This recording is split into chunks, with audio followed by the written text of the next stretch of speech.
the player having the ability to fire the splatter, let's make some enemies to hit. We'll create our enemies folder and an enemy script. Open it and we'll make it pretty similar to our splatter. So make it a node 3D and a class.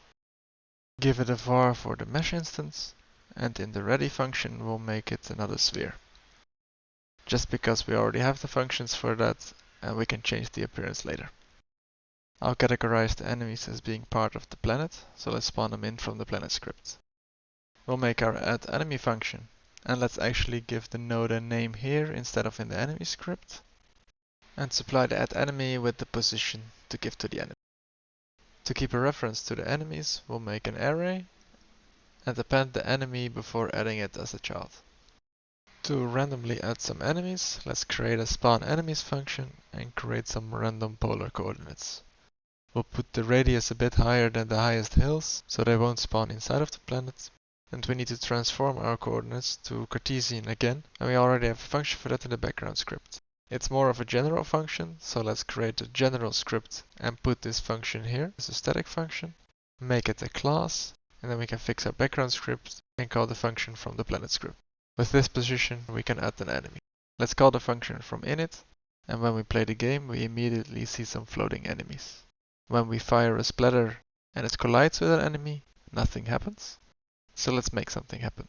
To be able to detect collisions, we need to use a collision object and a collision shape. I want our splatter to move through code, but not to move the enemies when it hits them. So let's make it an Area3D and create a var for a collision shape. We'll make a create function in the create script for the collision shape and one for the sphere shape to fit our sphere mesh. Let's create an add function for the collision shape and add the sphere shape. Create an add function for the body and move the code from the init, and call both of them from the init function. We can copy these functions and the collision variable to the enemy script and set the enemy to an area 2 because it isn't moving. Now both our splatter and enemy have a way to detect each other. To make something happen when they collide, let's create our collision function and delete the node that the splatter collides with. To get this code to run when the collision happens, we need to connect the signal that is emitted when the area detects another area to our collision function.